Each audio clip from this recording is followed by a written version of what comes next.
It was supposed to be a retreat, a winter escape nestled in the heart of the Ridgeview Mountains. The Haven Lodge promised tranquility, its wooden cabins nestled behind towering pines, its fireplaces glowing with a warm golden light. But this idyllic paradise was about to become a prison. 3 days into the retreat, the snowstorm roared in like a beast awakened. Winds screamed, trees bowed under the icy weight, and visibility dropped to nearly zero. Roads disappeared under blankets of snow, and power flickered in and out. For the 16 travelers and staff at Haven Lodge, there was no way out. The Haven Lodge, once a sanctuary, had become a prison of ice and snow. That morning, when Emily Cross didn't appear for breakfast, it was easy to dismiss it.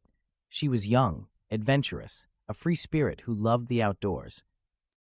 People assumed she had set off early, perhaps to explore the nearby trails. But as hours passed and the storm's wrath only grew, unease began to creep in, like the cold seeping through the lodge's thick wooden walls. By nightfall, her absence was undeniable, and her phone went unanswered. A search party was formed, bundled in jackets and wielding flashlights. They combed the lodge grounds and nearby trails, shouting her name into the howling wind. But the storm swallowed their voices, and Emily was nowhere to be found. The next morning, 2 detectives arrived, Riley Harlow and Lucas Shaw, summoned by a desperate call from the lodge manager before the phone lines went down completely. The detectives had been on a nearby case in the mountains when the whiteout conditions trapped them here. Now snowdrifts pressed against the doors, windows frosted over, and 16 strangers were shut inside a prison of ice and suspicion. It didn't take long for the detectives to piece together the chilling realization. Emily Cross wasn't lost to the storm. No, this was something far more sinister. Her belongings were still in her cabin, her coat folded neatly on the bed. There were no footprints leading away from the lodge, and the storm came hours before anyone last saw her. Which meant only one thing: Emily hadn't vanished into the blizzard. She'd been taken, or worse. And if that was true, the culprit was still inside. The lodge's great hall, once a space for relaxation, was now the center of a suffocating tension.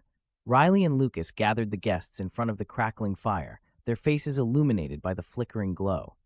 Each face told a story, some nervous, others stony and unreadable, each hiding something, whether it was guilt or fear. There was the lodge manager, Clara Wells, who had run Haven Lodge for over a decade. She claimed to have heard nothing unusual the night Emily disappeared, though her darting eyes told another story. Then there was Andrew Saunders, the reserved loner with paint-stained hands and a cabin tucked far on the edge of the property. He wasn't supposed to be staying at Haven Lodge. He'd shown up last minute without a reservation. Julie and Mark Owens, the couple who insisted that they saw Emily by the fire late into the evening, had seemed helpful enough, too helpful perhaps. And James Kincaid, an investment banker who couldn't stop talking about his vast connections, hadn't said a word about Emily since she'd gone missing. Detective Harlow's voice cut through the tension.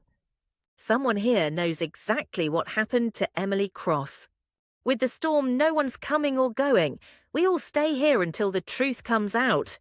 People bristled, murmuring denials. It couldn't be me. This is ridiculous. But Harlow caught the way some spirits flickered as she spoke, a tighter grip on a coffee mug, eyes refusing to meet hers. Forced to stay within the lodge, the guests became restless as the hours ticked by. Conversations turned into confrontations. Mistrust brewed. Riley and Lucas split their time between interrogation and observation, and secrets began to unravel. Julie Owens broke first. We argued with Emily. That's all it was. She was drunk, saying things she shouldn't have about Mark and me. I swear, we didn't hurt her. Riley couldn't miss the ratcheting tension between the couple as she spoke, though Mark growled in interruption. Then there was Andrew, whose cabin smelled suspiciously of paint thinner and metal. I wasn't trying to hide, he stammered. I prefer to keep to myself. The storm, this place, I regret staying here, all right? Something about him felt off. By the evening of the second day, one question was clear. Where was the body? Snow blanketed the grounds now in layers thick enough to swallow secrets indefinitely. Harlow and Shaw pressed harder, quietly breaking down lies and inconsistencies. And then, late that night, when Andrew was nowhere to be found, a dark shape outside emerged through the window pane. The lodge was silent, save for the howling wind outside. Everyone felt the chill of unease creeping in. Riley and Lucas stood alert, knowing they were on the cusp of uncovering the truth or facing something far more dangerous.